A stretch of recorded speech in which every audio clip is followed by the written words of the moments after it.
The following is a paid commercial program. Views expressed belong to its participants and are not necessarily those of the management and staff of WRAL or Capital Broadcasting Company.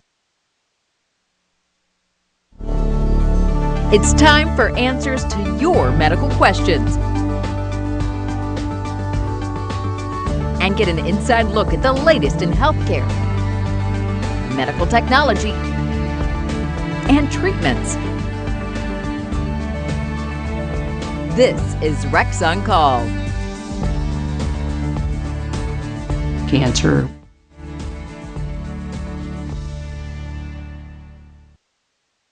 We have come a long way in the treatment of prostate cancer, but prostate cancer is the most common type of cancer among men, with nearly 215,000 men diagnosed every year. With great strides being made in detection and treatment, there's new debate concerning the most widely common test used to detect prostate cancer. Welcome to Rex on Call live on WRAL. I'm Kim Dean Holderness for Rex Healthcare. If you're watching us live now and you have questions concerning prostate cancer, call us. Your question may be answered here live on our program by our experts. The experts answering your questions are oncologist Dr. Jeffrey Crane with Rex Hematology Oncology Associates and Dr. Leroy Darkes with Rex Senior Health Center. To call us here at Rex on Call, just dial that number on your screen. In Wake County, it's 919-744-3876. And outside of Wake County, call toll free 877-277-6252. And if you're watching us as we're streaming live on WRAL.com, you can email us your question using rexoncall@rexhealth.com. And you can even find us on Twitter. Send us a message at Rex on Call, at Rex Healthcare, #RexOnCall. Now, back to the debate over a popular screening test for prostate cancer. If you follow the headlines regarding prostate cancer, it may be a little confusing. Some are crediting widespread PSA screenings, the test used to indicate the possibility of prostate cancer, for dramatically reducing the number of prostate cancer deaths, while others say those PSA tests are leading to unnecessary treatments that carry the possibility of well-known lifestyle-altering side effects. So we talked with UNC's Dr. Matt Nielsen, a urologic oncologist at the Lineberger Comprehensive Cancer Center, to help us make sense of the debate. Dr. Matt Nielsen is the first to admit there's no easy answer.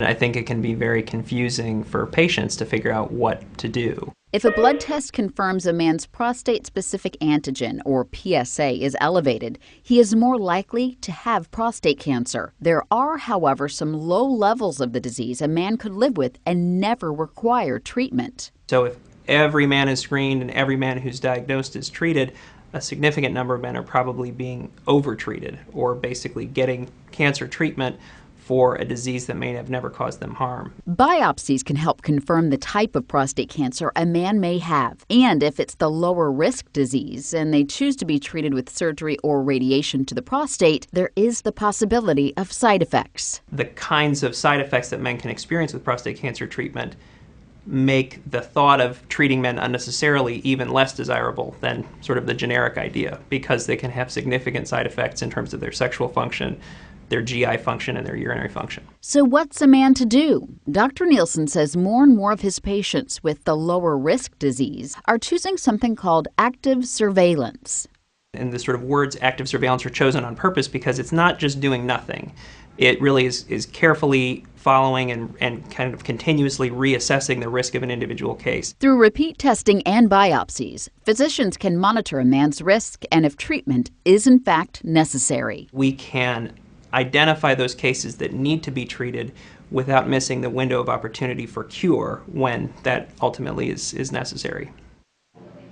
Okay, we're back now with Dr. Crane and Dr. Darkes, and I imagine you guys have some confused patients with these headlines in this screening test. What are you telling your patients regarding these tests? Well, what we're telling our patients is that the PSA test is a tool, and that the tool is only as good as the operator of the tool. And certainly, when making a decision to be screened, you need to take into consideration a lot of variables, not just one test result. Because if the screening test comes back that there are elevated PSA levels, you don't automatically start treatment. There are more steps involved. I want to recognize that the PSA is an ubiquitous. All men have PSA. It's a very necessary enzyme in every normal man, and it may be elevated in any abnormality of the prostate, including the most common, which would be a benign prostatic hypertrophy, BPH. I like to say that a man's prostate is like his nose and his ears. It's always growing. So the PSA oftentimes rises as we get older. Okay, so that was a question I had. Are there symptoms of prostate cancer that actually are something else indeed, that it's not prostate cancer, it's a different condition? I would say that there really are no specific symptoms to what we would call early stage prostate cancer. It oftentimes it grows in a position so it often is away from where urine exits the bladder. So oftentimes prostate cancer, when detected, we would like to think it's detected at a point before there are symptoms of distant spread. Of course, with distant spread, you could have symptoms from a tumor being deposited in bone or lymph nodes. I think that's why we're here, is we don't want to have a patient present with symptoms of prostate cancer. Okay, talk to us about some risk factors for prostate cancer. Okay, the most common risk factor is going to be age. Most prostate cancer occurs in men over the age of 65. Family history becomes a significant risk factor. If you have one relative, two relatives, three relatives, the risk goes up exponentially. Then you get into other risk factors, such as sisters with breast cancer, diets high in animal fat. There are a number of other risk factors that may not be as directly linked, but nonetheless are associated with an increased development of prostate cancer. Now, what role does diet play in a man trying to prevent prostate cancer and a man with prostate cancer? Do you give your patients any sort of instruction regarding their diet? I think that there is some soft evidence that diet is important. I particularly like to get patients on a relatively low-fat diet. It's difficult to get an American diet below approximately 40 to 50 grams per day, but if you can get it down lower, that's better. There are a number of probably important amino acids and vitamins that are helpful. None have been definitively proven to prevent prostate cancer, however. Okay. Talk to us about treatments. A lot of advances have been made. Since my grandfather was diagnosed with prostate cancer 20 years ago, things are a lot different. Well, most prostate cancers are not going to result in the death of the patient. I think that's the most important first step. But treatments, when they leave active surveillance, as was referenced earlier in the film, the typical treatment is the removal of the prostate gland, what we call a radical prostatectomy. That is a surgical approach. There are non-surgical approaches to the prostate, which can involve applications of radiation, or what we call ionizing radiation, either by an external beam, a very standard radiation developing unit, or the implantation of seeds. A number of people are investigating the use of high-frequency ablation, of cryoablation with freezing, and also in some centers the use of what are called heavy particles or proton beam. But for right now, I would say, particularly at the most advanced centers, it really just a highly skilled surgeon or a highly skilled radiation therapist. Okay, well, thank you very much. And I know those phones are very busy over there, and we're going to be back after the break to answer some of those questions. Give us a call. The number on your screen if you're watching, it's 919-744-3876 outside of Wake County. Right there's the number, 877-277-6252. If you're watching us on WRAL.com, email us your questions to rexoncall@rexhealth.com. Stay with us. We'll be right back.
Welcome back. This is Rex on Call live on WRAL. Today we're answering your questions on prostate cancer. If you have questions for our experts, just call that number on your screen. We have a stack, so let's get right to them. This is from James in Sanford. If you've had your prostate removed, do you give testosterone injections, or will this cause prostate cancer to return? Well, I think that right off the bat, I would say if you've had prostate cancer, that would be an absolute contraindication to taking any testosterone. Clearly, we've known for decades that testosterone or its byproduct are what are called androgens that stimulate and are needed by most prostate cancer cells to grow. So above all, you certainly do not want to supplement or increase the amount of testosterone you have in your body if you've had prostate cancer. That is an absolute contraindication to the use of testosterone. But if you've had your prostate removed, could you get prostate cancer? Since prostate cancer is a disease in which it may require 5 to 10 years to as long as 15 years, but let's say 10 years of active monitoring to be certain that you do not have a relapse, I would not encourage anyone who has had prostate cancer, certainly within the past 10 years, to take supplemental testosterone. I think that's not a wise idea. Okay. And this question, will prostate cancer in early stages cause your urine to turn orange? Can't think of any reason why it would do that. Okay, so if that's a symptom, perhaps go see your doctor. Okay, this is Dale in Littleton. He's regularly screening. His PSA is 2.2, and he is taking several medications. Anything else he can do? If his PSA is at 2.2 abnormal? Well, PSA of 2.2 for depending what his age is and what medications he is on may or may not be significant. Certain medications given to try and reduce the size of the prostate, therefore limit the severity of BPH or the frequency of getting up at night. These drugs, dutasteride, finasteride, trade names would be Proscar and Avodart. They, by their action, should theoretically lower the PSA. So if you were on one of those and your PSA is 2.2, if you were off of that drug, it might actually be higher. So this gets to the point that the PSA, there probably is not a floor. We cannot say that any PSA means absolutely you do not have prostate cancer. Okay. So can cancer go undetected if the PSA level is low or moderate? It can. Okay. Again, the PSA is a tool that is used to reflect prostate health, and it's not a one-size-fits-all. So you could have patients who have a tumor in their prostate that may not be causing an elevation of PSA production that could be cancerous. Okay, what are the chances, this is from Frank in Roanoke Rapids, what are the chances of prostate cancer returning after surgery? There are some very clear definitions as to risk of recurrence. It has to do with, one of the most important, of course, would be the size of the original tumor. Was it a small amount, localized in only one lobe of a bilobe prostate, or did it involve both lobes? Another issue is when the biopsy is achieved and the pathologist looks at it under the microscope, he will give it a score. I think it's one of the most important numbers for a man with prostate cancer to remember, and that is the Gleason score, like Jackie Gleason, but no relation. And this Gleason score is a very crude but reliable way of judging the aggressiveness of the tumor. Other things are important after a surgeon has removed the prostate were the seminal vesicles, or little collecting areas for semen involved. Was there any involvement of extension outside the membrane that encompasses the prostate, the so-called prostatic capsule, and were any lymph nodes involved? So we call this staging, and staging of prostate cancer is basically 1 through 4, or A, B, C, or D, and the urologist should be able to give you what stage you were, what your Gleason stage was, and with that, your urologist or your family physician or internist should be able to tell you what future risks of relapse would be. Okay. We use all of those to decide whether or not the patient might need further hormonal therapy or other treatments after surgery or radiation. Okay, good answer. So who should be screened? The American Cancer Society suggests men start talking to their doctors about screening at age 50. It's recommend you should be screened earlier if you're an African American man or have a father or brother that has been diagnosed with prostate cancer before the age of 65. Now let's hear from a Clayton man who had a PSA test and biopsies that indicated prostate cancer. His diagnosis was hard, but he was told some news that would make treatments a lot easier. Rex Cancer Care without making the trip all the way to Raleigh. Like many men diagnosed with prostate cancer, 71-year-old Vincent Benevento's only indication of the disease was an elevated PSA level. A biopsy revealed he did in fact have prostate cancer, and his doctors recommended daily radiation treatments. 43 treatments every day. Vincent wanted the treatments from his physicians with Rex Cancer Center, but he lives in Johnston County, about 40 minutes from Raleigh. Daily treatments would be quite a burden. Then he learned he could get those exact treatments at Clayton Radiation Oncology, a clinic that is a joint partnership between Johnston Health, Rex, and UNC Healthcare, and it's located just 10 minutes from his front door. As opposed to heading into Raleigh, which would be a 40-minute drive. This was a win-win coming here, let me tell you. And his treatment was overseen by Rex Cancer Center radiation oncologist Dr. Leroy Hoffman. Fortunately, cancer, when usually detected, the patient doesn't realize they have it.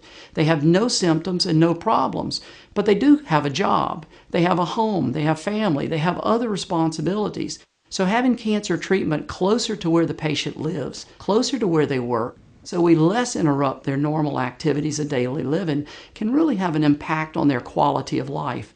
The collaboration between Rex, UNC, and Johnston Health allows patients in Johnston County to receive state-of-the-art treatment options at locations close to home in Clayton and Smithfield. The new technology we use here is something called intensity modulated radiation therapy. It allows us to be able to deliver the dose from multiple directions, but not just as a single beam. We're modifying each beam during the treatment so that the beam will better surround the prostate while not treating more of the normal tissues. And after those treatments, Vincent got the good news he'd prayed for. We just got your results back. Your PSA is undetectable, and that's an excellent sign of response. We see no evidence of cancer. That's a great relief.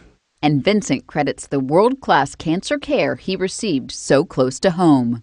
I walked out the same way I walked in. I didn't feel any side effects at all from the treatment.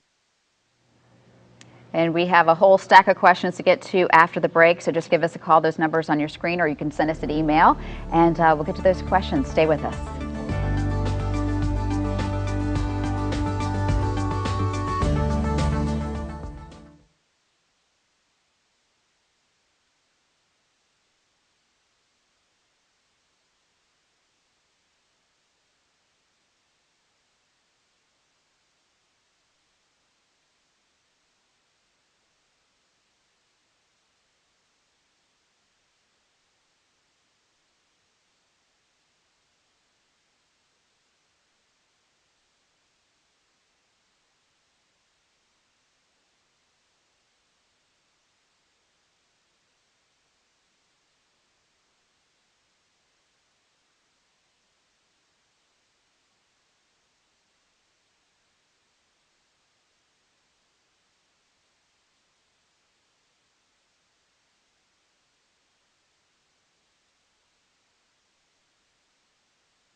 Welcome back here to Rex on Call live on WRAL. Today we're taking questions on prostate cancer. We're going to get to these questions. This is Charles from Raleigh, and he's 82 and would like to know how his abnormal PSA is affecting his health at his age.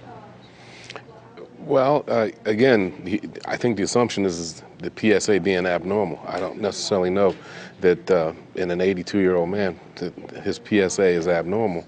But short of that, there really probably is not any effect from his PSA. Okay, and this is from Joanne in Red Springs. What causes a man's prostate to swell if no cancer of the prostate? Well, prostatitis is a typical reason, and that may occur in as many as 10 to 15% of men without really even their knowledge, but any of the common bacteria that would cause a urinary tract infection. But the prostate gland just grows with age. Okay. It just gets larger. Certainly that is the reason that the PSA goes up with age also. To that earlier question, PSA will rise after sex. PSA right. will rise after a certain trauma to that part to the body, riding a bicycle. Right. We tell our patients not to take hot baths, have sex, or ride a bicycle long term before they go in and donate a PSA. Okay, and this is from Mary in Warren County. Do hair replacement products create a risk factor for prostate cancer? Well, if anything, they would be diminished because many of the hair care products result in a decline in testosterone. Okay. And okay, so this is Deborah. Her husband has had PSA from 9.5 down to 6.8. Now, what causes that PSA to rise and fall? You just mentioned a few things. Right. So a few changes like that. Prostatitis, probably. Mm-hmm. Okay, so go get checked out. This call is from Selma. Can a high PSA interfere with a man's sex life? No, you don't feel or detect PSA. It has no symptomatology. There's nothing about it that you would feel. Okay. Okay, believe it or not, we have to toss to a break, and we'll take a final round of quick questions after the break. This is Rex on Call. Stay with us.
Welcome back to the show. This is Rex on Call. We're taking a final round of your questions right now. This is Linwood from Fayetteville. Doctor had previously seen him once a year, now wants him every 6 months. I think if the physician would like to see him back at 6-month intervals instead of a year, that's important. The physician may have detected a PSA that is rising, and as Dr. Darkes has said, the PSA is simply a tool. The physician may be using that changing value as an indicator of prostate health and what to do next. And I think that's important. He probably should complete that 6-month visit. Okay. Now this question has his prostate removed and is very incontinent. What could be done to help with that? Is there anything? There's a number of physical therapy attempts. There are a number of physical therapists that specialize exactly in this. I think perhaps I would contact either your prostate cancer support group to get the names of some physical therapists that might be able to help you. Here at Rex, we have prostate cancer support groups, and there are physical therapists that might give you some help. Okay. Okay. This is Rebecca from Warrenton. Surgery couldn't get all of the prostate mass, and it was not cancer apparently. Is there a chance it would become cancer? Anytime there's prostate tissue there. Right. Okay. It's always a possibility. This is from Grady in Roxborough. In 2008, prostate cancer, there was a seed implant. How long does that stay in his system? Forever. Forever. It's there. Okay, this is from Tony in Raleigh. And not in the system, in his prostate. In his prostate. Right. Okay. Prostate cancer checked several years ago, and it was normal, PSA normal, but the doctor wanted to do a biopsy anyway. Is this normal? Why is there any reason to do a biopsy if the PSA is normal? There's probably some more to this story than what we're hearing. I can't, based on the information I just heard, I can't think of a reason. So there must be something that's unstated. More to that problem. Yeah. Okay. This is Grant from Garner. Had a radical prostatectomy in 2009 with some side effects. How do you manage the side effects? He's talking about impotence and incontinence. There are a number of tools to try and help impotence. Some of them are helpful. There are prosthetic devices that can be placed. There are some drugs that can be used. Again, I think probably that is something that would be worthwhile talking over with your urologist. He or she would have access to those technologies to help you hopefully minimize those side effects. Okay, yeah. This round of questions here there's a lot of people calling in wanting to know about testosterone injections after prostate surgery. You've answered that question. Stay away from it. Stay away from it. Okay, and we're also getting several questions about about an operation versus radiation and affecting sexual function. Is one more, or, less likely to cause side effects with sexual function? There's slightly fewer side effects in sexual function with radiation than there is with prostatectomy, though in both of those, the current techniques, it's not as prevalent as it was 10 years ago. Okay, thank you. But it is a possibility. It is a possibility. I know there's a lot of questions to get to. Thank you guys so much. And as always, consult with your own physician about any health concerns. And thank you guys, and thank you Phone Bank. They're still answering questions. And we've spent today talking about prostate health, but today is the start of Breast Cancer Awareness Month.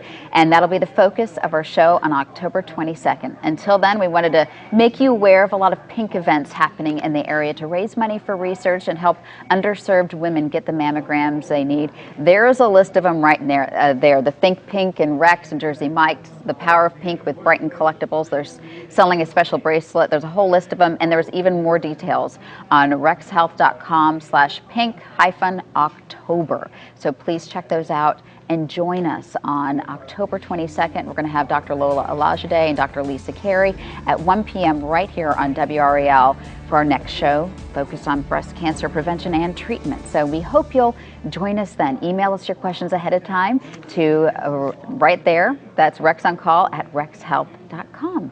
Thank you so much for joining us. Thank you, doctors. Thank you. And we'll see you next time.